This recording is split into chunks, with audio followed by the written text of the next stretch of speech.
ఎవడైనను వీటిలో చేరక తన్ను తాను పవిత్రపరచుకొనిన ఎడల వాడు పరిశుద్ధపరచబడి యజమానుడు వాడుకొనుటకు అర్హమై ప్రతి సత్కార్యమునకు సిద్ధపరచబడి ఘనత నిమిత్తమైన పాత్రయే ప్రార్థన చేసుకున్నాం. స్తోత్రము మహాగణుడా, పరిశుద్ధుడా, మీ పాదాలకు లెక్కలేని స్తుతి స్తోత్ర. గతించిన కాలమంతా మమ్మల్ని కాచి కాపాడి నాయన నీ కృపలో బలపరిచి ఈ సన్నిధిలో మేము నిలబడటానికి మీరు ఇచ్చిన అర్హతను బట్టి వందనాలు స్తోత్ర. ఏమాత్రము అర్హత లేని వారు నాయన నీ కుమారుడైన యేసుక్రీస్తు ద్వారా నీతో సమాధానం కలిగి నీ సహవాసంలో మేము జీవించడానికి నీవు ఇచ్చిన కృపను బట్టి వందనాలు స్తోత్రాలు చెల్లించుకుంటూ వాక్యంలోని సత్యాన్ని గ్రహించడానికి ఈ కృపలో బలపరచడానికి సహాయం చేసి నడిపించవలసిందిగా ఈ మనవులన్నీ మా ప్రభువైన యేసుక్రీస్తు నామమున అడిగి వేడుకుంటున్నాం పరమ తండ్రి, ఆమేన్. ఈరోజు మన పాఠం పేరు ఏమిటంటే గొప్ప ఇంటిలో యోగ్యమైన పాత్ర. గొప్ప ఇంట్లో అర్హత కలిగిన పాత్ర. అపోస్తుడైన పౌలు యవనస్తుడైన తిమోతికి అలాగే సంఘానికి రాస్తున్న మాటలు. ప్రియ క్రైస్తవ సహోదరులారా, కంటికి కనిపించే క్రైస్తవ సంఘంలో వివిధ రకాల ప్రజలు ఉంటారు. ప్రతి సంఘంలో కూడా విశ్వాసులు ఉంటారు.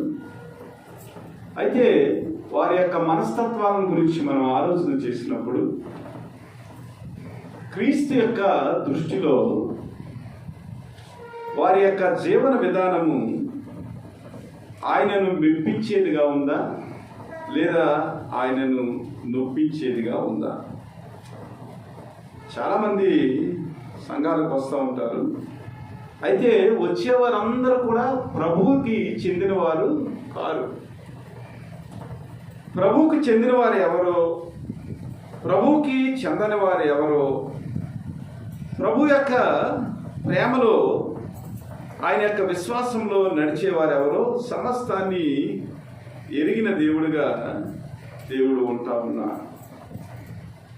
అయితే ఈరోజు ప్రశ్న ఏమిటంటే, మన పాఠం పేరు గొప్ప ఇంటిలో యోగ్యమైన పాత్రలని మనం అనుకున్నాం. అయితే ఈ దేవుని ఇంటిలో దేవుని దృష్టికి మనము యోగ్యమైన పాత్రలుగా ఉంటున్నామా? ఈరోజు మనం వేసుకోవాల్సిన ఒక ప్రశ్న. దేవుని యొక్క ఇల్లు చాలా గొప్ప ఇల్లు. ఆ గొప్ప ఇంటిలో అనేక రకాల పాత్రలు ఉన్నవి. కొన్ని పాత్రలు వెండి పాత్రలు, కొన్ని బంగారపు పాత్రలు, కొన్ని కర్ర పాత్రలు, కొన్ని మట్టి పాత్రలు. అయితే ఈ పాత్రలో కొన్ని ఘనమైన పనులకు ఉపయోగించబడుతున్న పాత్రలు, కొన్ని ఘనహీనమైన పాత్రలుగా ఉన్నాయి.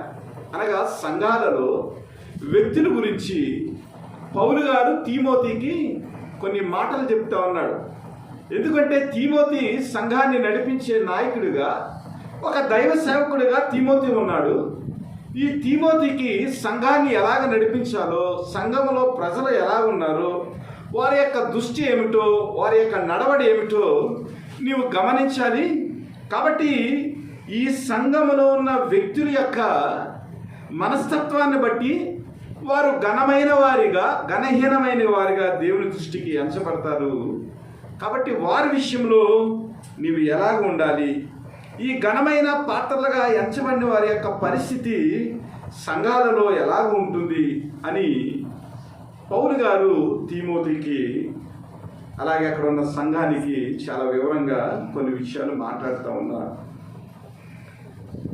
మన జీవితాల్లో కూడా దేవుని యొక్క విశ్వాసంలో కొనసాగుతున్న మనము దేవుని దృష్టికి ఘనమైన పాత్రలుగా ఉంటున్నామా లేదా ఘనహీనమైన పాత్రలుగా ఉంటున్నామా? దేవుని దృష్టిలో వెండి బంగారు పాత్రలుగా మనం ఉంటున్నామా లేదంటే కర్ర పాత్రలుగా మట్టి పాత్రలుగా మనం ఉంటున్నామా? మన యొక్క నిజమైన స్థితి దేవుని దృష్టికి ఎలాగ ఉన్నదనేది మనం గమనించుకోవాలి. ఇందులో దేవుడు మాట్లాడుతూ పౌలు గారి ద్వారా అంటూ ఉంటాడు, ప్రతివాడు కూడా ఏదో ఒక స్థితిలో పిలువబడ్డాడు. కాబట్టి పిలువబడిన మనము దేవుని యొక్క సన్నిధిలో గొప్ప వ్యక్తులుగా మనం జీవించాలని 3 ఉదాహరణలు చెప్పాడు. 2వ అధ్యాయంలో మనం చూసినట్లయితే, క్రీస్తు యొక్క మంచి సైనికుని వలె నాతో కూడా శ్రమను అనుభవించుము. సైనికుడు ఎవడను యుద్ధమునకు పోవునప్పుడు తను దండులో చేర్చుకున్న వారిని సంతోషపెట్టవలనని ఈ జీవన వ్యాపారంలో చిక్కుకొనడు. మరియు జట్టివాడైన వాడు పోరాడినప్పుడు నియమము ప్రకారము పోరాడకుంటే వానికి కిరీటము దొరకదు. పాటుపడిన వ్యవసాయకుడే మొదటి ఫలములలో పాలు పుచ్చుకొనవలసిన వాడు అంటున్నాడు. అనగా క్రైస్తవ జీవితము క్రీస్తు యొక్క కృపలో విశ్వాసం ద్వారా రక్షింపబడిన మనము క్రైస్తవ జీవితంలో ఎలా ఉండాలంటే యుద్ధములో పోరాడే సైనికుడిలా. అనగా మన జీవితంలో ఎలాంటి శ్రమలు వచ్చినప్పటికీ బాధలు వచ్చినప్పటికీ కూడా ఒక సైనికుడు యుద్ధంలోకి వెళ్ళినప్పుడు ఎలాగైతే తన దేశం కొరకు తన యొక్క దండు కొరకు సైనికుడు పోరాడతాడో, అవసరమైతే యుద్ధంలో తన ప్రాణాలన్నా పోగొట్టుకుంటాడు కానీ దండు నుంచి వెనకరాడు. ఈ లోకపరమైన జీవన ప్రమాణంలో అదిగో నేను సైన్యంలో ఉంటున్నాను కానీ నాకు వెనకాల భార్య ఉన్నది, బిడ్డలు ఉన్నారు, వీళ్ళందరి కొరకు నేను పాటుపడవలసి వచ్చింది, అందుగురించి యుద్ధానికి వెళ్ళాను, ఈ యుద్ధంలో నేను ఓడిపోయేలా ఉన్నాను కాబట్టి నా భార్య బిడ్డలు ఏమైపోతారని ఆ దండులో నుంచి, అనగా ఈ జీవన సంబంధమైన సంబంధాల గురించి ఆలోచన చేసి ఆ దండులో నుంచి వెనక్కి వచ్చేయాడు అనుకోండి, ఆ సైనికునికి ఏమాత్రం కూడా విలువ ఉండదు. ఎవడైతే దండులో ఉండి పోరాడతాడో, తన దేశం కొరకు తన ప్రాణాన్ని పణంగా పెడతాడో, అలాంటి సైనికుడు ఆ దేశం యొక్క అధికారుల చేత ఒక మంచి బహుమానాన్ని పొందుకుంటాడు. అలా కాకుండా దండు నుంచి తన కుటుంబం గురించి వెనక్కి వచ్చేసాడు అనుకోండి, పిరికి సైనికుడిలాగా లేదా ప్రభుత్వం చేత హింసించబడే హీనమైన సైనికుడిలాగా తన జీవితం ఉంటుంది. అలాగే జట్టివాడు అనగా ఏదైనా ఒక పందెంలో పాల్గొనే ఒక పోటీదారుడు ఎవడైతే ఉన్నాడో వాడు పోరాడేటప్పుడు ఎలాగ పోరాడాలట? నియమము ప్రకారం పోరాడాలి. మన ఒలింపిక్స్ జరిగినాయి, 50 కేజీలు ఉండాలి, 50 కేజీలకి 200 గ్రాములు ఎక్కువైందంటే అమ్మాయి ఎక్కువ అవటం వల్ల పోరాడినప్పటికీ కూడా ఆ యొక్క క్వాలిఫికేషన్లో ఆ యొక్క అర్హతలో 200 గ్రాములు ఎక్కువ ఉంది కాబట్టి ఆమెను ఏం చేశారంటే మెడల్ ఇవ్వకుండా బయటికి పంపించేశారు. అనగా క్రైస్తవ జీవితము ఈ లోకంలో పోరాడినప్పుడు నియమము ప్రకారం పోరాడాలి. ఏదైతే నియమము ఉందో, ఏదైతే అర్హత ఉందో, ఒక వ్యక్తి క్రైస్తవ జీవితానికి కావలసిన ఆ అర్హతను సంపాదించుకుని క్రీస్తు యొక్క నియమాల ప్రకారము మనం జీవించాలి. సంఘంలో ఒకలాగా మాట్లాడటం, బయట ఒకలాగా మాట్లాడటం, సంఘంలో చక్కగా పాటలు పాడటం, అదే నోటితో బయటికి వెళ్ళిన తర్వాత దుర్భాషలు ఆడటం, ఇవన్నీ కూడా క్రీస్తు యొక్క నియమానికి ఎలా ఉన్నాయి? వ్యతిరేకంగా ఉన్నాయి. క్రైస్తవులకి కొన్ని నియమాలు ఉన్నవి. ధర్మశాస్త్రంలో దేవుడు యూదులకు కొన్ని నియమాలు ఇచ్చాడు, 10 ఆజ్ఞలు ఇచ్చాడు. ఆ ఆజ్ఞల ప్రకారం ఎవరైతే నడుచుకుంటారో వారు దేవుని దృష్టికి నీతిమంతులుగా తీర్చబడతారు. మనం కూడా దేవుని యొక్క కృపలో మనము రక్షింపబడిన వారము. క్రైస్తవులకి కొన్ని నియమాలు ఉన్నవి. మనం ఈ లోకంలో మనము పోరాడుతూ ఉన్నప్పుడు, ఒక బలవంతుడైన యోధుడిగా మనం పోరాడుతూ ఉన్నప్పుడు, ఒక బలవంతుడైన క్రైస్తవుడిగా మనం జీవిస్తూ ఉన్నప్పుడు దేవుని యొక్క నియమం ఏదైతే ఉందో ఆ నియమం ప్రకారము మనం పోరాడకుంటే మనకేమి రాదట? కిరీటం రాదట. నిజంగా ఒలింపిక్స్ వరకు క్వాలిఫై అయ్యామండి. పథకం వచ్చే సమయంలో మనము డిస్క్వాలిఫై అయ్యామనుకోండి, ఇప్పటి వరకు పడిన శ్రమ అయితే ఏదైతే ఉందో, ఇప్పటి వరకు మనం ప్రాక్టీస్ చేసిన ఏదైతే తర్పీది ఉందో అదంతా కూడా నిష్ప్రయత్నం అయిపోతుంది. అలాగే క్రైస్తవులమైన మనము దేవుని యొక్క కిరీటాన్ని పొందుకునేదానికి, ఆ అక్షయ కిరీటం ఏదైతే ఉందో, ఆ నీతి కిరీటం ఏదైతే ఉందో, ఆ జీవ కిరీటం ఏదైతే ఉందో, ఆ కిరీటాన్ని మనం పొందుకునేదానికి దేవుడిచ్చిన నియమం ప్రకారము మనం ఏం చేయాలంటే ఈ లోకములో క్రైస్తవులుగా పోరాడుతూ ఉండాలి. ఇంకా మనము చూసినట్లయితే పాటుపడిన వ్యవసాయకుడే మొదటి ఫలములలో పాలు పుచ్చుకొనివాడు అంటున్నాడు. ఒక రైతు పంట పండించాడండి. ఆ పంట పండించిన తర్వాత ఆ పంటను అనుభవించేదానికి సంపూర్ణమైన హక్కు ఎవరికి ఉంటుంది? పంట పండించినోడికి ఉంటుంది. అలాగే మన జీవితంలో క్రైస్తవులుగా మనం జీవిస్తూ ఉన్నాం. ఈ లోకమనే జీవితం అనే ఈ పంటలో మనం అభివృద్ధి చెందేవారిగా, క్రీస్తు కొరకు ఫలించేవారిగా మన జీవితాలు ఉన్నట్లయితే క్రీస్తు వచ్చినప్పుడు ఆ పంటలో మనము ఫలాలను అనుభవించేదానికి దేవుని యొక్క కృప ఏదైతే ఉందో అది మనలను అర్హులుగా చేస్తుంది. కాబట్టి క్రైస్తవ జీవితము ఒక పోరాడే సైనికుడిగా, ఒక జట్టివాడిగా, అలాగే తన పంటలోని ఫలము అనుభవించేదానికి, ఆ ఫలాన్ని అనుభవించేదానికి నిరంతరము శ్రమించే పాటుపడే ఒక రైతులాగా క్రైస్తవ జీవితం ఉంది. కాబట్టి మన జీవితంలో దేవుని ఇంటిలో మన దేవుడు గొప్పవాడు. ఆ గొప్పవాని ఇంటిలో ఘనమైన పాత్రలుగా మన జీవితాల్లో ఉండాలంటే అన్ని విషయములందు మనం వివేకము కలిగి క్రీస్తు ఇచ్చిన నియమాలను బట్టి మన జీవితాలను నడిపించుకుంటా ఉండాలి. అలాగ లేకపోతే మన జీవితంలో ఫలము రాదు, మన జీవితంలో బహుమానం రాదు, మన జీవితంలో కిరీటం రాదు. కాబట్టి దేవుని యొక్క ఇంటిలో మన ప్రధాన యాజకుడు గొప్పవాడు, మన తండ్రి గొప్పవాడు. మన తండ్రి ఇంట అనేక నివాసములు ఉన్నవి. ఆ నివాసములలో మనం వాడబడేదానికి ఘనమైన అర్హమైన పాత్రలుగా మన జీవితాన్ని క్రీస్తులో నడిపించుకునే వారిగా ఉండాలి. 20వ వచనం గురించి మనం ఆలోచన చేసినప్పుడు, గొప్ప ఇంటిలో వెండి పాత్రలను బంగారు పాత్రలను మాత్రమే కాక కర్రవియు మట్టివి కూడా ఉండును. వాటిలో కొన్ని ఘనతకును కొన్ని ఘనహీనతకును వినియోగించబడును. ఎవడైనను వీటిలో చేరక తన్ను తాను పవిత్రపరచుకుని ఎడల వాడు పరిశుద్ధపరచబడి యజమానుడు వాడుకునుటకు అర్హమై ప్రతి సత్కార్యమునకు సిద్ధపరచబడి ఘనత నిమిత్తమైన పాత్ర ఉండును అంటున్నాడు. ఇక్కడ ప్రభువు ఒక ఆలోచన ఇచ్చాడు. పాత్రలు ఉన్నవి, అయితే ఆ పాత్రల యొక్క అర్హత గురించి దేవుడు మాట్లాడుతాడు.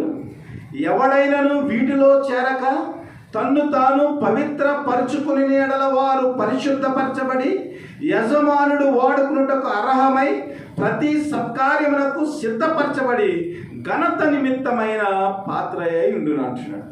వేటిలో చేరక, ఇక్కడ ఒక ప్రశ్న. ఎందులో చేరకుండా మన పాత్రలను మనము పరిశుద్ధపరచుకోవాలి. యజమానుడి యొక్క చేతిలో వాడబడటానికి, ఆయన పని కొరకు, ప్రతి సత్కార్యం కొరకు, ఘనత విషయమై మనం వాడబడటానికి ఏమి చేయాలనేది ఒక లింక్ ఇచ్చాడు. అదేమిటంటే ఎవడైనను వీటిలో చేరక. ఇందాక మనము సైనికుడు, జట్టివాడు, పాటుపడే వ్యవసాయకుడు, వారు ఎలాగుండాలో, ఎలాగ పనిచేయాలో మనం చూసాం. ఇక్కడ మనం ఘనహీనమైన, ఘనత లేని పాత్రలుగా మనం ఉండకుండా ఉండాలంటే కొన్ని వాటిలో మనము చేరకూడదు అంటున్నాడు. 14వ వచనం చూడండి. వినివారిని చెడుపుటకై గాని మరి దేనికి పనికిరాని మాటలను గూర్చి వాదము పెట్టుకొనవద్దని ప్రభు ఎదుట వారికి సాక్ష్యం ఇచ్చుచు ఈ సంగతులను వారికి జ్ఞాపకం చేయము. దేవుని ఎదుట యోగ్యుడుగాను సిగ్గుపడనక్కర్లేని పనివానిగాను, సత్యవాక్యమును సరిగా ఉపదేశించువానిగాను నిన్ను నీవే దేవునికి కనపరుచుకున్నటకు జాగ్రత్త పడుము. దేవుని యొక్క దృష్టిలో ఘనమైన పాత్రలుగా, వెండి పాత్రలుగా, బంగారు పాత్రలుగా, అన్ని సమయాలలో ఘనతకు ఉపయోగించబడే పాత్రలుగా మన జీవితం ఉండాలంటే ఈ విషయాల్లో మనం జాగ్రత్తగా ఉండాలి. వినువారిని చెరుపుటకే కానీ మరి దేనికిని పనికిరాని మాటలను గూర్చి వాదము పెట్టుకోవద్దని. క్రైస్తవులు మాటల విషయంలో చాలా జాగ్రత్తగా ఉండాలి. ఈ రోజున ప్రపంచం అంతా కూడా క్రైస్తవులు ఏం చేస్తారని చూస్తూ ఉంటే క్రైస్తవ పాస్టర్లు అందరూ కూడా వాదాలు పెట్టుకుంటున్నారు. అనేక విషయాల్లో యూట్యూబుల్లో వారు ఏం చేస్తారంటే అనవసరమైన విషయాల్లో వితర్కాలు పెట్టుకుని దేవుని యొక్క నామాన్ని వారు మహిమపరచకుండా వారి యొక్క వివాదాల్లో దేవుణ్ణి వారు చూపించలేని పరిస్థితిలో, ఒక వ్యక్తి గురించి కొంతమంది సపోర్ట్ చేస్తూ ఉంటే ఒక వ్యక్తి గురించి ఇంకొంతమంది సపోర్ట్ చేసి ఐక్యత లేని సహోదరుల్లాగా క్రైస్తవ జీవితము అయిపోయింది. కాబట్టి మన జీవితంలో నాలుగు విషయంలో, మనం మాట్లాడే విషయాల్లో, వాదాల విషయంలో, తర్కాల విషయంలో మనం ఎలా ఉండాలంటే దేవుని యొక్క నామము మహిమపరచబడేదానికి మనం మాట్లాడాలి. నాలుక దాని విషయం గురించి మనం ఆలోచన చేసినట్లయితే జీవ మరణములు నాలుక వశం అన్నాడు. అంటే మన జీవితంలో మనకు జీవము రావటానికి అలాగే మరణము రావటానికి కూడా నాలుకే కారణం. ఒకడు తన మాటల చేత తృప్తి పొందునంటున్నాడు.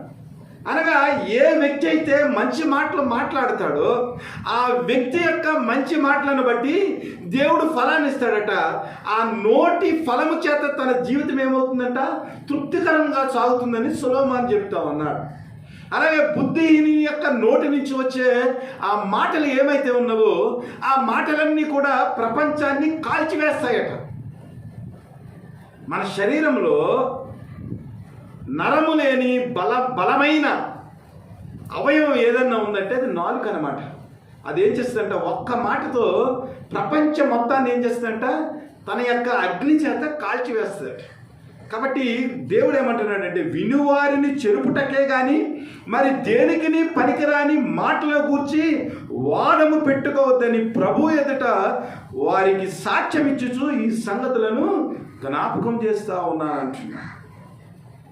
చాలామంది ఈ వాదాలు పెట్టుకుని ఏం చేస్తున్నారంటే ఆ వాదముల యొక్క ఫలితం ఏమాత్రం కూడా క్రైస్తవ సమాజానికి కానీ సంఘానికి కానీ ఏమాత్రము ఉపయోగం లేని వాదాలు పెట్టుకుని వారు ఏం చేస్తారంటే క్రైస్తవ సమాజాన్ని హీనమైన స్థితిలోనికి వారు నెట్టేస్తూ ఉన్నారు.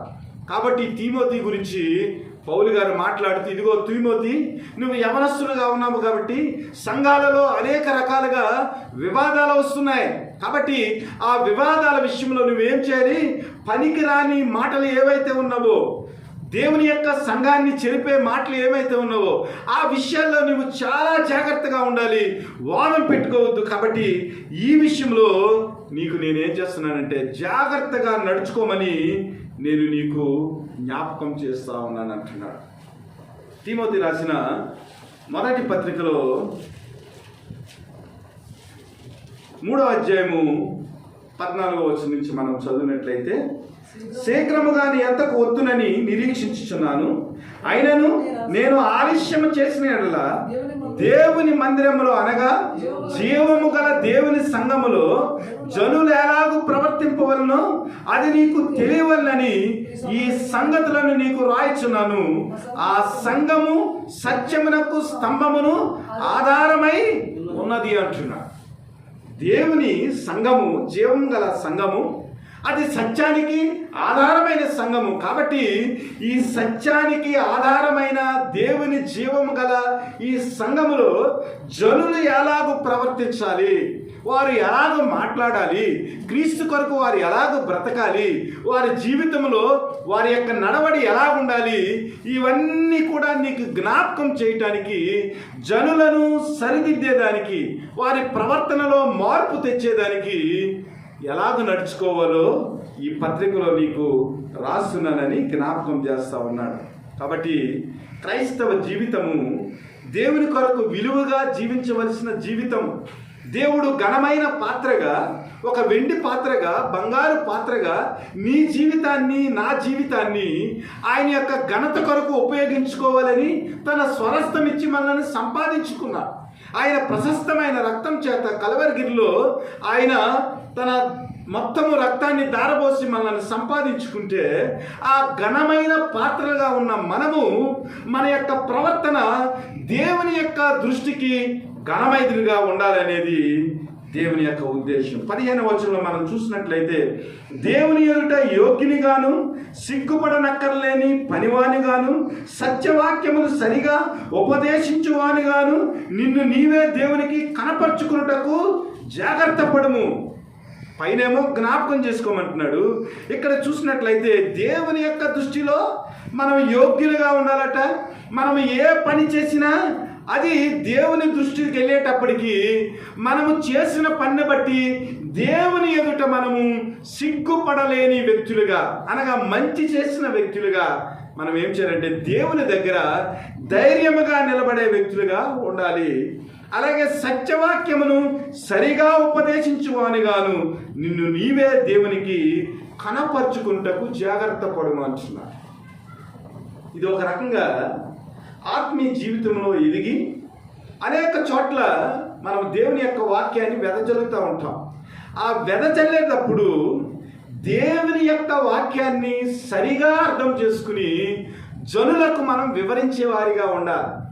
చాలామంది సువార్త చెప్తామని బైబిల్ పట్టుకుని వెళ్తూ ఉంటారు, కానీ అక్కడ దేవుని యొక్క సువార్తను చెప్పేటప్పుడు దేవుని యొక్క సువార్తను సరిగా ఉపదేశించలేని పరిస్థితులు, అనగా దేవుని యొక్క వాక్యాన్ని సరిగా అర్థం చేసుకోకుండా ఇతరులు మనల్ని ప్రశ్నించేవారిగా, ఇతరులకు మనం దొరికిపోయేవారిగా, వారు ప్రశ్న వేస్తే మరలా మనం తిరిగి దేవుని యొక్క వాక్యాన్ని సరిగా ఉపదేశించలేని పరిస్థితుల్లో, అనగా మన జీవితంలో నిజమైన అర్హత లేకుండా, సత్యవాక్యాన్ని సరిగా అర్థం చేసుకోకుండా, వాక్యం గురించి సంపూర్ణమైన మనకు అవగాహన లేకుండా మనం ఏం చేస్తామంటే ఒక్కొక్కసారి వాక్యాన్ని బోధిస్తూ ఉంటాం. కాబట్టి దేవుని యొక్క వాక్యాన్ని బోధించేవారిగా, దేవుని యొక్క వాక్యాన్ని ఉపదేశించేవారిగా మనం ఏం చేయాలంటే దేవుని యొక్క వాక్యం ఏదైతే ఉందో దానిని మనం క్షుణ్ణముగా పరిశీలించి ప్రార్థన చేసి ఇతరులకు బోధించేవారిగా మనం ఉండాలనేది దేవుని యొక్క మాట. అలాగే అపవిత్రమైన ఒట్టి మాటలకు విముఖమై ఉండుము, అట్టి మాటలు మాట్లాడువారు మరి ఎక్కువగా భక్తిహీనులగుదురు. కొరుకుడు పుండు ప్రాకినట్లు వారి మాటలు ప్రాకును, వారిలో హోమయునైనను పిలోతైన వారు ఉన్నారు.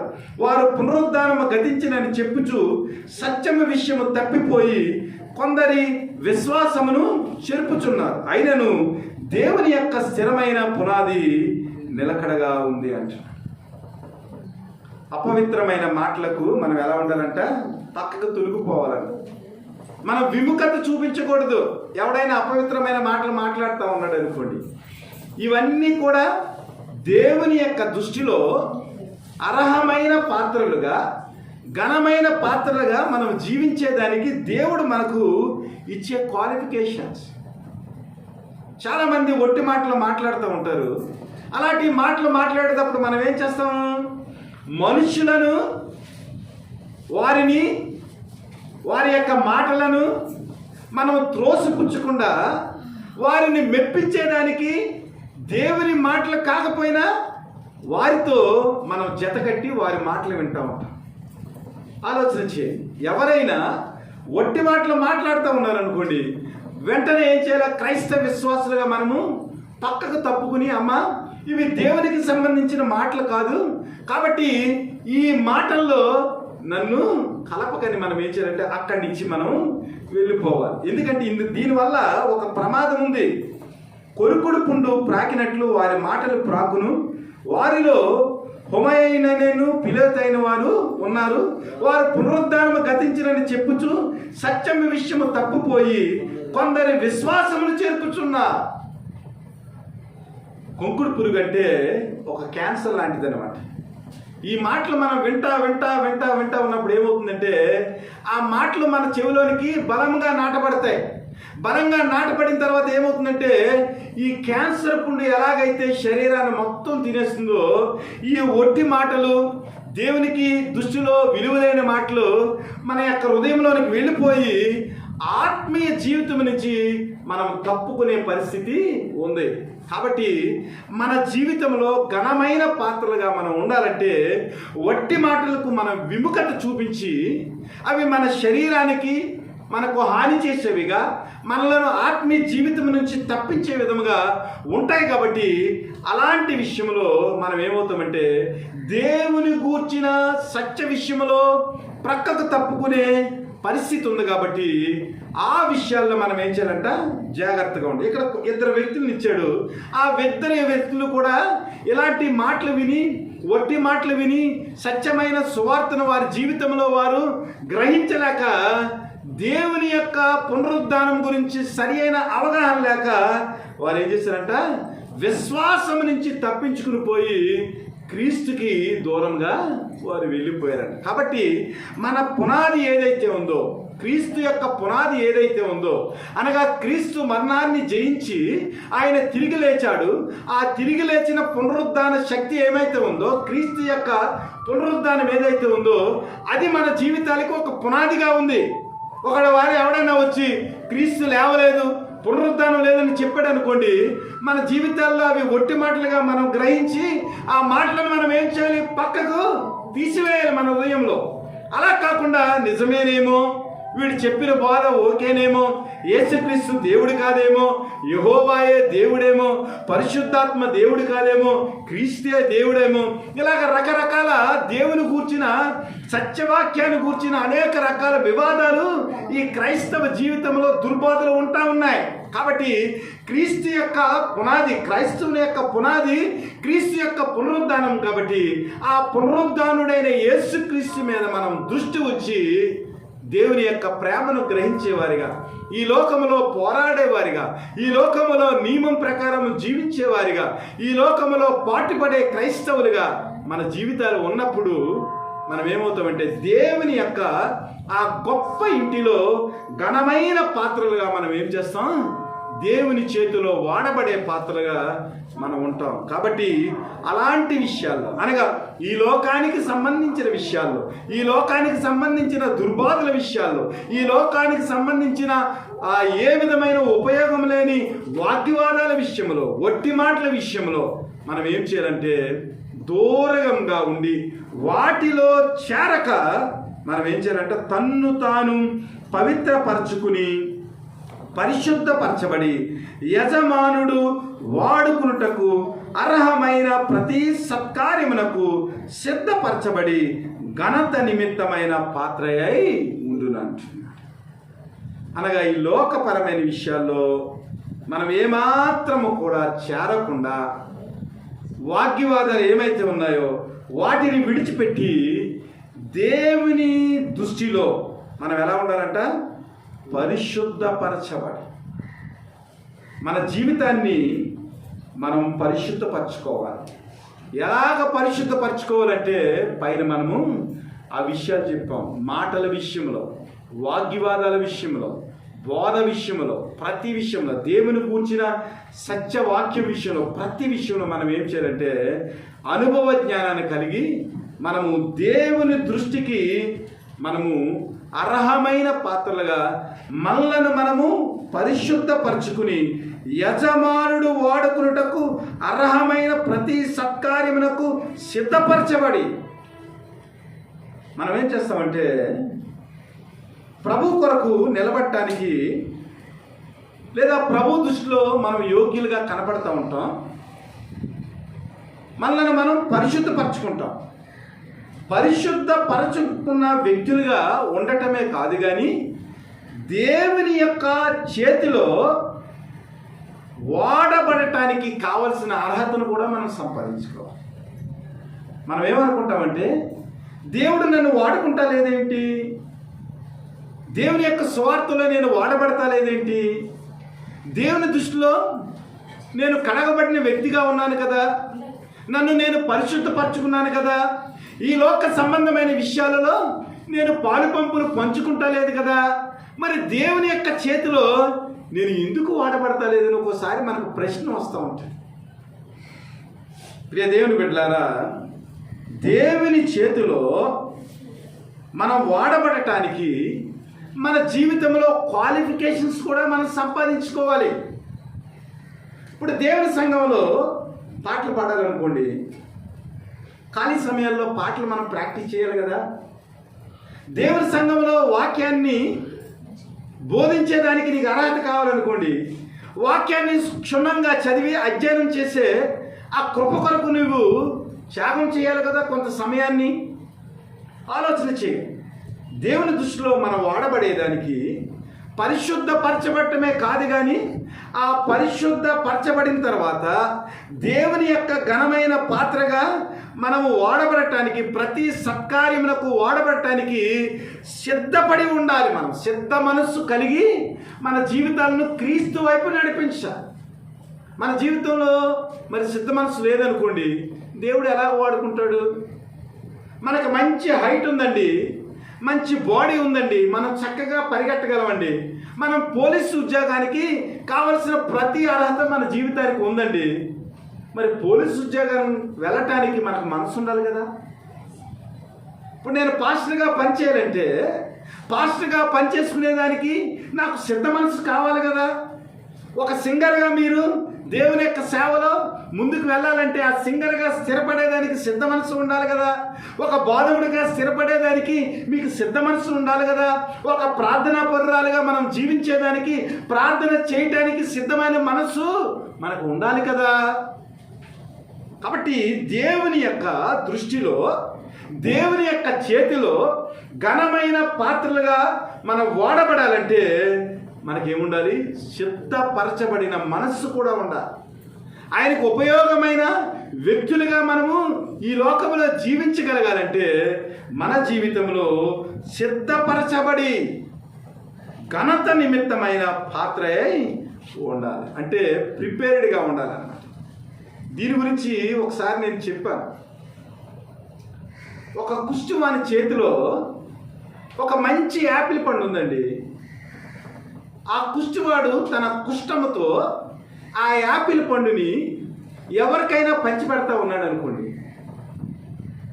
ఎవరైనా ఆ కుష్ఠోడి చేతిలో నుంచి మంచి యాపిల్ పండు తీసుకుంటానికి సంతోషంగా ముందుకు వస్తాడా? మన జీవితంలో కూడా దేవుడు మంచి టాలెంట్స్ ఇచ్చాడండి, మంచి టాలెంట్స్ ఇచ్చాడు. మనం మంచిగా పాడగలం, మంచిగా వాయించగలం, మంచిగా మనం బోధ చేయగలం. అన్ని విషయాల్లో సంఘానికి సంబంధించిన మంచి టాలెంట్స్ దేవుడు మనకి ఇచ్చాడండి. కానీ ఆ టాలెంట్స్ని ఉపయోగించే వ్యక్తికి ఒక మంచి సాక్ష్యం లేదనుకోండి, ఏమైనా సంఘానికి ఉపయోగం జరుగుతుందా? జరగదు కదా.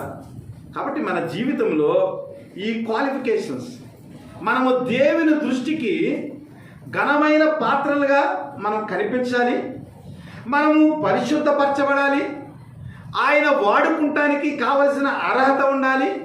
అలాగే ఆయన వాడుకునేటప్పుడు ఆ అర్హత కలిగిన వ్యక్తిత్వంతో పాటు సిద్ధపరచబడిన మనస్సు కూడా ఉండాలి.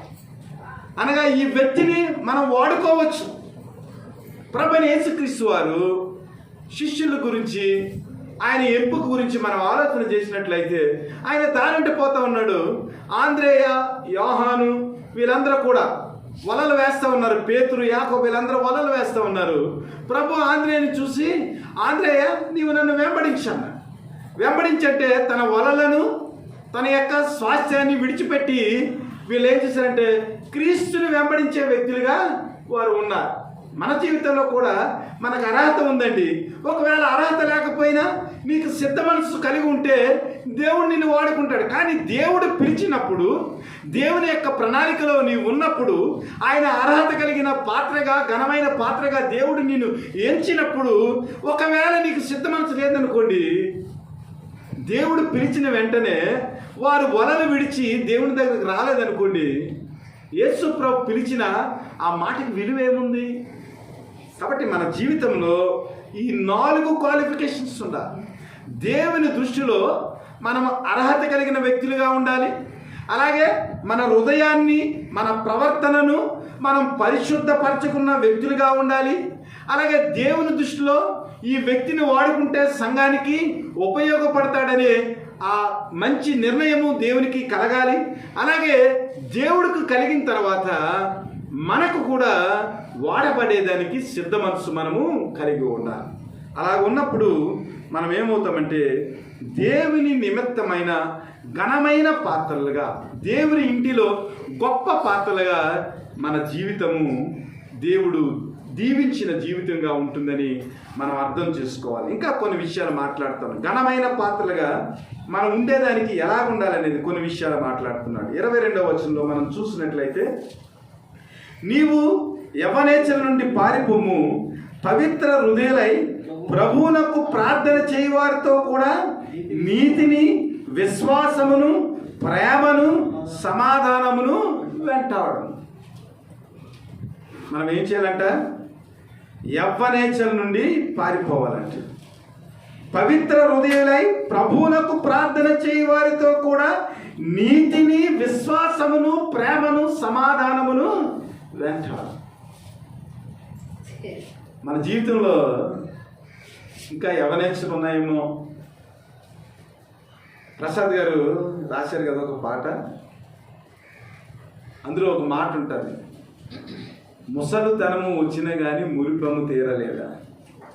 కొంతమంది ఎలా ఉంటారంటే వయసు 60 వస్తూ ఉంటుంది, 70 వస్తూ ఉంటుంది, కానీ వారి యొక్క మాటలు, వారి యొక్క శ్రేష్టలు, వారి యొక్క నడవడి మనం చూసినట్లయితే వారు ఎలా ఉంటారంటే ఇంకా యవ్వనంలో ఉన్నట్లుగానే వారు ప్రవర్తన ఉంటుంది.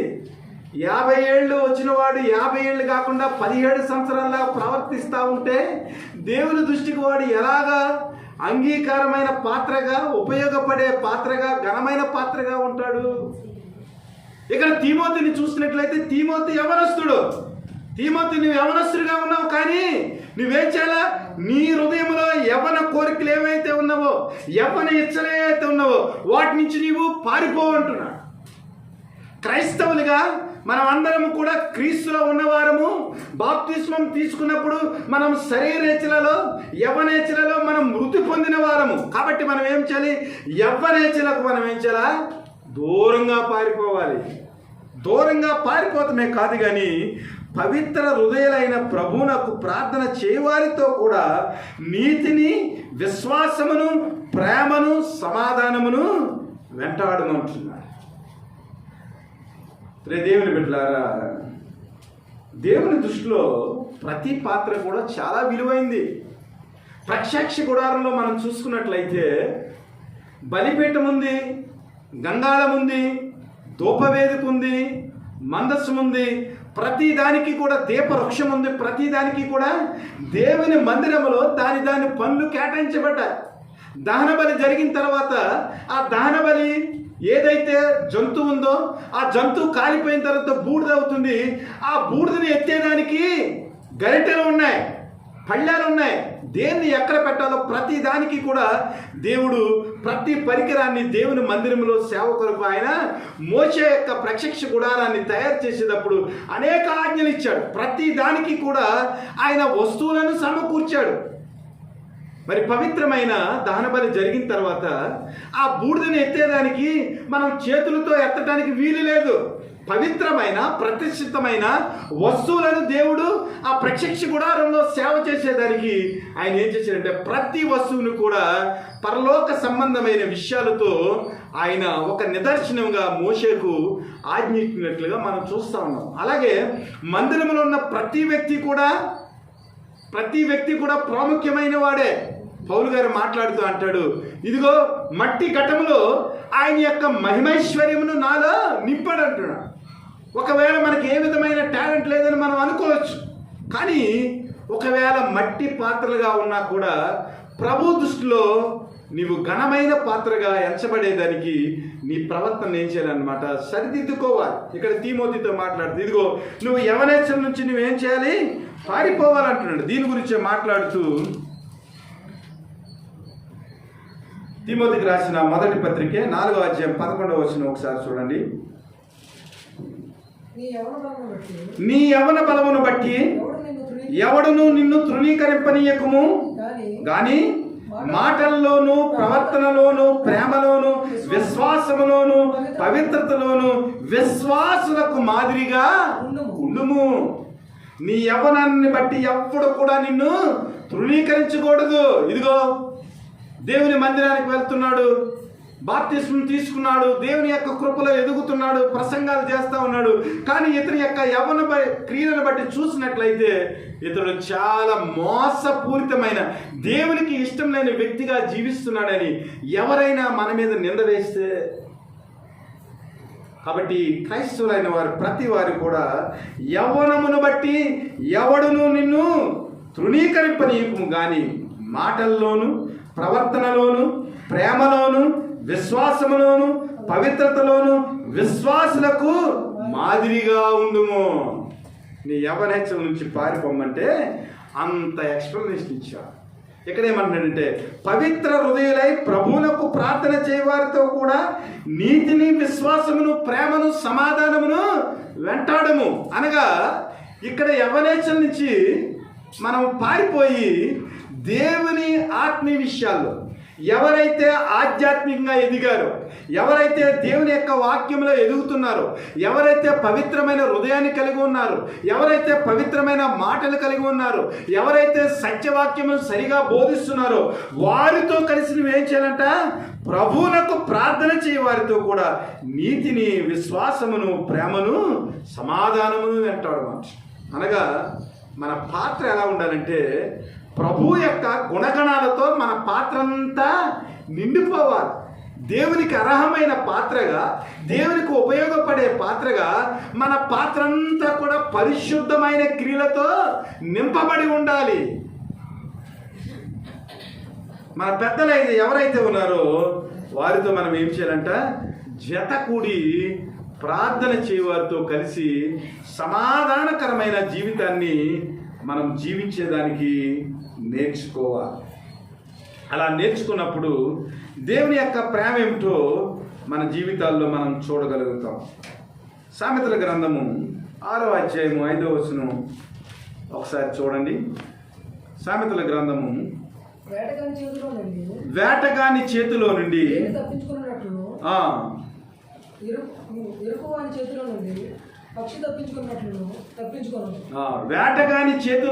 లేడి తప్పించుకున్నట్లును, ఎరుకువాని చేతిలో నుంచి పక్షి తప్పించుకున్నట్లును తప్పించుకును అంటున్నాడు. అంటే సాతాను మన జీవితాలను ఏం చేస్తుందంటే, వేటగాడు ఎలాగైతే వల పన్ని ఆ పావురాన్ని, పక్షిని ఎలా పట్టుకుంటాడో మన జీవితంలో కూడా దేవునికి ఘనమైన పాత్రలుగా మనం నివసించకుండా, దేవునికి అర్హమైన పాత్రలుగా మనం ఉండకుండా, పరిశుద్ధపరచబడిన పాత్రలుగా మనం ఉండకుండా ఈ సాతాను ఏం చేస్తాడంటే వేటకానిలాగా ఏం చేస్తాడంట, ఒక ఉరి ఒడ్డుతాడు, ఒక వలను పన్నుతాడు. అయితే లేడి ఏం చేస్తుందంట, వేటగాని చేతిలో నుంచి తప్పించుకున్నట్లు, ఎరుకువాని చేతిలో నుంచి పక్షి తప్పించుకున్నట్లు మనము కూడా ఏం చేయాలంట? దేవుని యొక్క సహవాసంలో పవిత్రులతో కలిసి మనం ప్రార్థన చేసి ఆ సమాధానకరమైన పరిస్థితుల్లో మనం జీవించినప్పుడు సాతాను యొక్క ఉరిలో నుంచి, సాతాను యొక్క ఎరలో నుంచి మనము తప్పించుకుంటాం. ఒకవేళ యవ్వనేచ్ఛలు చేయకుండా ఖాళీగా ఉన్నాం అనుకోండి, ఈ ఖాళీగా ఉన్నప్పుడు వాడు ఏం చేస్తాడు? ఒక ఎరను మన ముందు పెడతాడు. మనము వాక్యాన్ని చదవకుండా, ప్రార్థన చేయకుండా, మంచి వ్యక్తులతో మనం కలిసి జీవించకుండా ఖాళీగా ఉన్నాం అనుకోండి, వాడు ఏం చేస్తాడు? పక్కన ఒక సెల్ల పెడతాడు. సెల్ల పెట్టేటప్పటికి మనం ఈ బైబిల్ నుంచి సెల్ల మీదకి మనం దృష్టి పెడతాం, ఈ సెల్ల చూస్తూ ఉంటాం. ఆ సెల్లలో నుంచి ఒక్కొక్కటి ఎర వస్తూ ఉంటుంది అనమాట. చేపను పట్టడానికి ఎలాగైతే గేలం వేస్తామో అలాగే ఎర లేదా పక్షిని ఆకర్షించడానికి ఎర ఎలాగైతే మరి వేటగాడు పండుతాడో అలాగా సాతానుగాడు ఏం చేస్తాడంటే ఏదో ఒక ఎరను పెడతాడు అన్నమాట. నిజంగా చాలామంది క్రైస్తవ బిడ్డల యొక్క జీవితాలను చూసినట్లయితే అలా చాలా మంచిగా జీవించిన పరిస్థితులు ఉన్నాయి. కానీ వారి పక్కన ఏదో ఒక ఎర వచ్చిందనుకోండి, ఈ లోకపరమైన అట్రాక్షన్ ఏదైనా వచ్చిందనుకోండి, దేవుని యొక్క సన్నిధి నుంచి దూరం అయిపోయి ఆ యొక్క ఉరిలోనికి పోయి జీవితాన్ని నాశనం చేసుకున్న వ్యక్తులు ఎంతోమంది ఉన్నారు. కాబట్టి క్రైస్తవ జీవితంలో, క్రైస్తవ సహవాసంలో మనం ఎప్పుడైతే ఎదిగామో, పవిత్ర హృదయం గల వారితోటి, పెద్దలతోటి జతకూడి ఎప్పుడైతే ప్రార్థనలో మనం ఉన్నామో, వాక్య ధ్యానంలో మనం గడుపుతూ ఉన్నామో, అప్పుడు ఏం చేస్తామంటే ఈ సాతాను యొక్క ఎరక కానీ లేదా వాడి యొక్క ఉరికి కానీ మనం దొరకకుండా యవ్వనేచ్ఛల నుంచి పారిపోయి క్రీస్తుకు అర్హమైన వ్యక్తులుగా మనం జీవించగలుగుతాం. కాబట్టి ఈ విషయాలను మనము జ్ఞాపకం చేసుకుని క్రీస్తు యొక్క ప్రేమలో మనం ముందుకు పోయేవారిగా ఉండాలి. ఇంకా కొన్ని విషయాలు చెప్తున్నాడు. నేర్పులేని మూడుల వితర్కములు జగడములను పుట్టించినని ఎరిగి అట్టి వాటిని విసర్జించు. ఇందాక ముందు ఏదైతే చెప్పాడో అదే మళ్ళా మనకు జ్ఞాపకం చేస్తూ ఉన్నాడు. తీమోతికి రాసిన మొదటి పత్రికలోనే 6:4-5 వచనాలు చదవండి. వాడు ఏమీ ఎరుగక తర్కములను గూర్చియు వాగ్దానములను గూర్చియు వ్యర్థముగా ప్రయాసపడుచు గర్వాంధుడగును. వీటి మూలముగా అసూయ, కలహము, దూషణలు, దురాభిమానములు, చెడిపోయిన మనస్సు కలిగి సత్యహీనులై దైవభక్తి లాభ సాధనమనుకును మనుషుల వ్యర్థ వివాదములు కలుగుచున్నవి అంటున్నారు. అంటే అనవసరమైన మాటలు మాట్లాడుతూ మనకు తెలియని విషయాల గురించి తర్కాలు, వాగ్వివాదాలు ఇవన్నీ మనం చేస్తూ ఉంటే ఏమవుతుందంటే ఆటోమేటిక్గా మన జీవితంలో గర్వం వచ్చేస్తుంది. ఈ గర్వం అనేది మన నాశనానికి ముందు నడుస్తూ ఉంటారు. ఎవరికైనా ఏదైనా తెలిసిందనుకోండి, వాడు ఏం చేస్తాడంటే దాని గురించి ఎక్కువ మాట్లాడుతూ ఉంటాడు. ఇదిగో విగ్రహములకు పెట్టిన దాన్ని భుజించకూడదనే దాని మీద గొడవ జరుగుతుంది.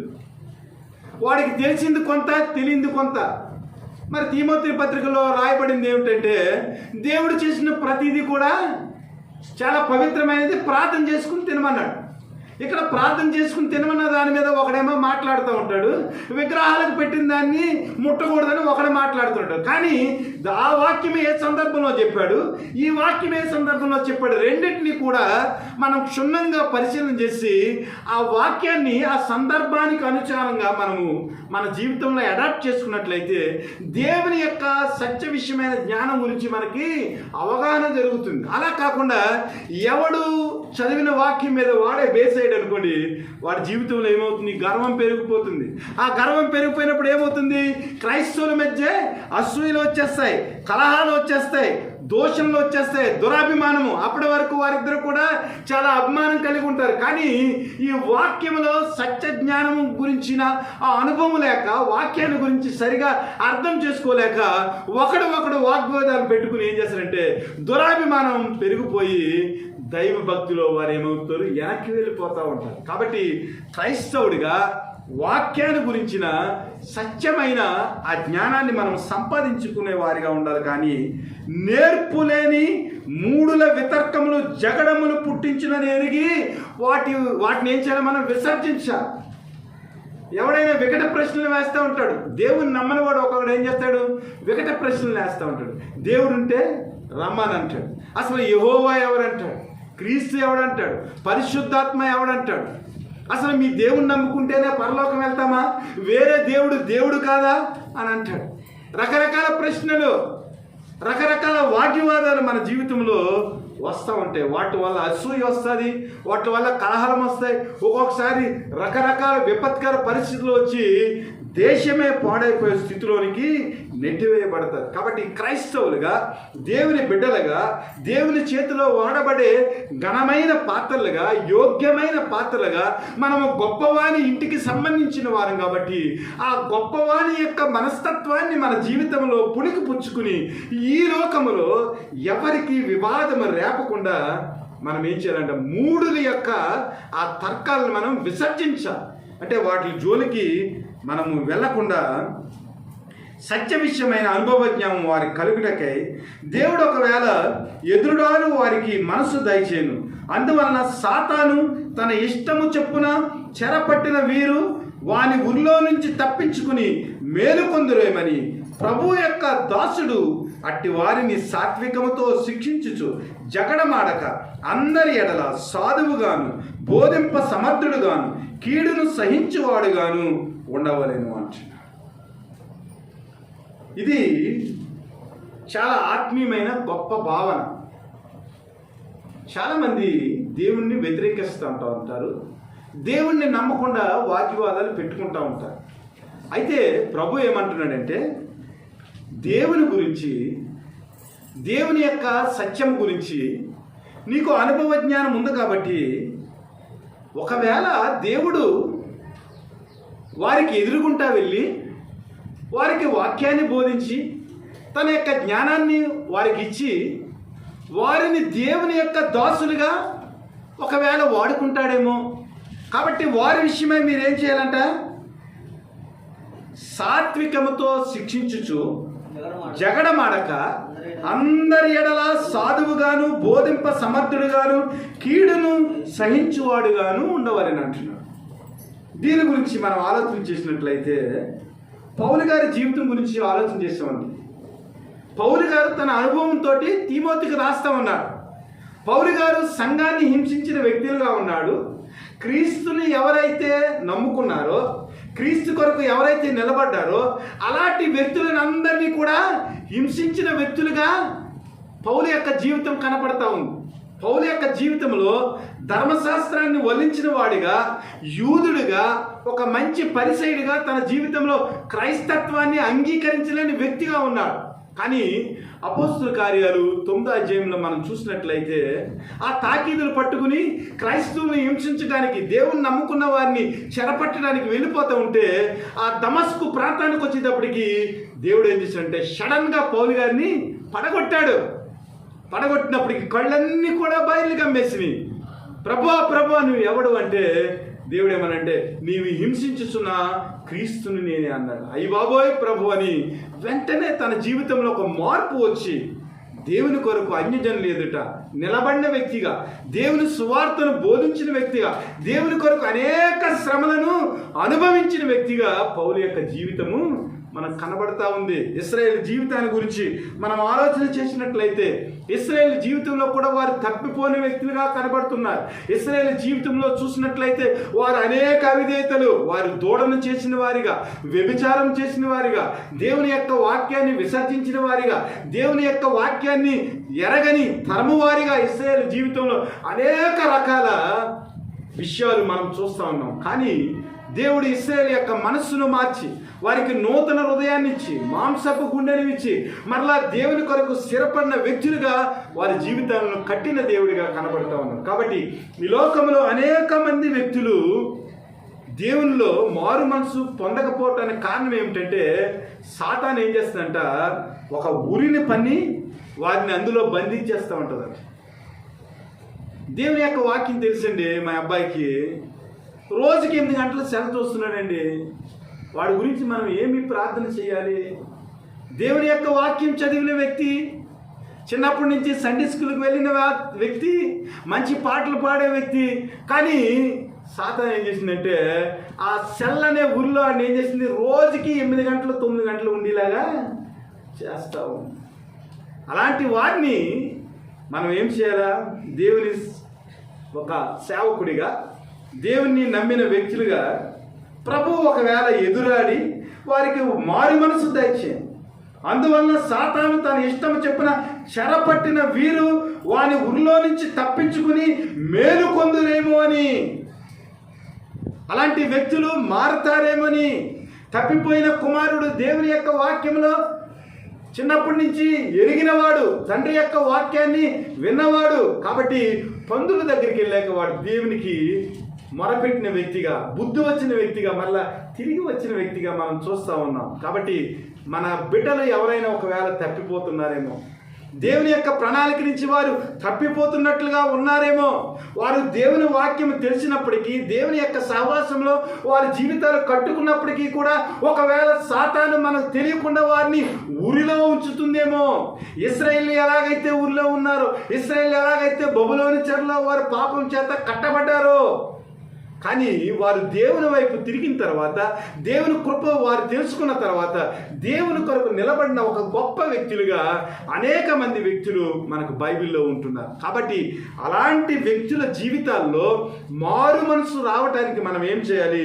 నిజమైన పాత్రలుగా, ఘనమైన పాత్రలుగా, దేవుని చేత వాడబడే పాత్రలుగా అట్టి వారిని మనము సాత్వికముతో శిక్షించుచు, ఒకవేళ వారు ఏమైనా అన్నప్పటికీ కూడా ఓర్చుకొనుచు, జగడమాడక, అందరి ఎడల సాధువుగాను, బోధింప సమర్థుడుగాను, కీడును సహించువాడుగాను ఉండవలెను. దేవుని దృష్టిలో ఘనమైన పాత్రలుగా మనం ఉండాలంటే ఎన్ని క్వాలిఫికేషన్స్ ఉన్నాయండి మనకి. ఎన్ని రకాలుగా దేవుని దృష్టిని మనం మెప్పించాలండి. ఎన్ని రకాలుగా దేవునికి అర్హమైన పాత్రలుగా మన జీవితాన్ని మనం మలుచుకోవాలండి. మన జీవితంలో మన పాత్రని ఎంత చక్కగా మనం కడుక్కోవాలో దేవుడు చెప్తున్నాడు. నిజంగా సాధువుగా ఉండాలంట, బోధింప సమర్థుడిగా ఉండాలంట, అన్నిటికీ మించి కీడును సహించేవాడిగా. ఒక వ్యక్తి దేవుని యొక్క పత్రికలను పంచిపెడతా ఉన్నాడు. పంచిపెడతా ఉన్నప్పుడు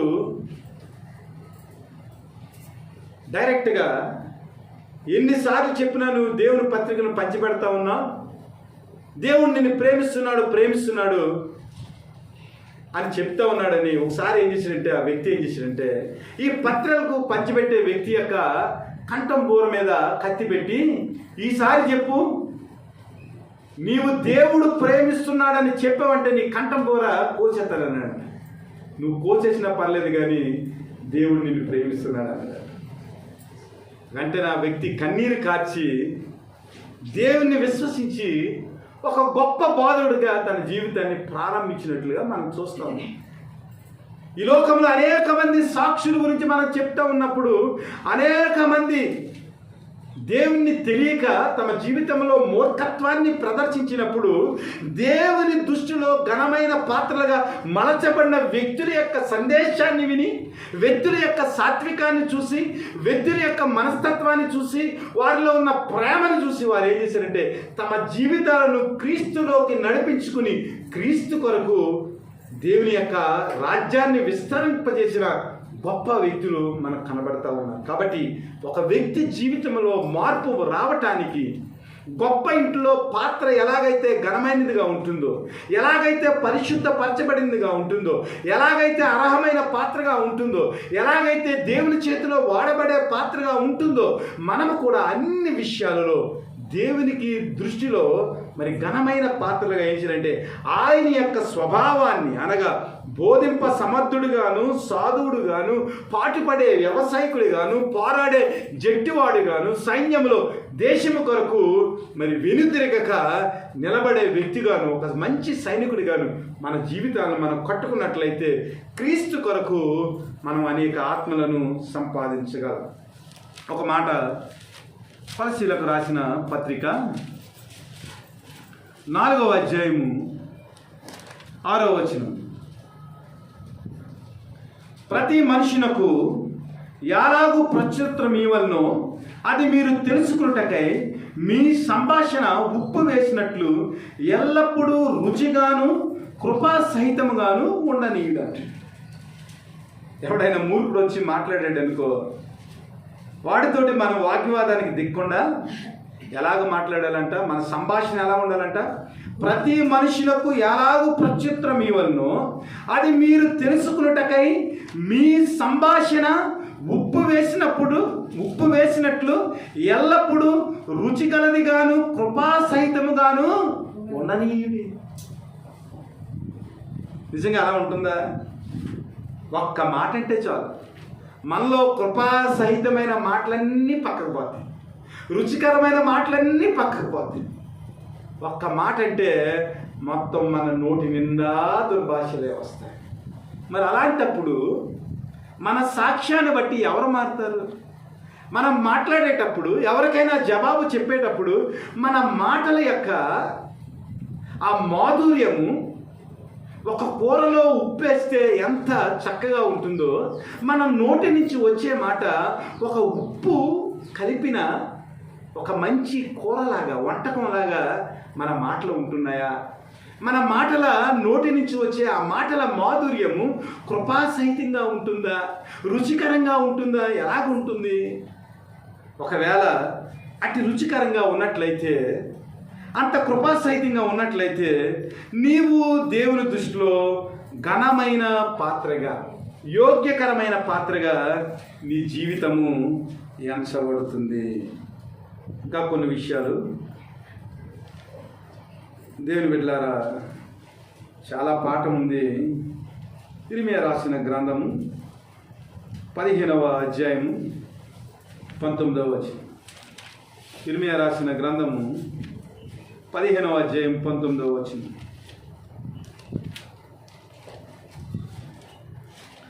కాబట్టి యెహోవా ఇలాగ సెలవిచ్చుచున్నాడు, నీవు నా తట్టు తిరిగిన ఎడల, నీవు నా సన్నిధిని నిలిచినట్లు నేను నిన్ను తిరిగి రప్పింతును. ఏవి నీచములో, ఏవి ఘనములో నీవు గుర్తుపట్టిన ఎడల, నీవు నా నోటి వలె ఉందువు. వారు నీ తట్టునకు తిరగవలను గాని నీవు వారు తట్టునకు తిరగకూడదు. అప్పుడు నిన్ను ఈ ప్రజలు పడగొట్టజాలని ఇత్తడి ప్రాకారముగాను నేను నియమించెదను. నిన్ను రక్షించుటకు, నిన్ను విడిపించుటకు నేను నీకు తోడైందును గనుక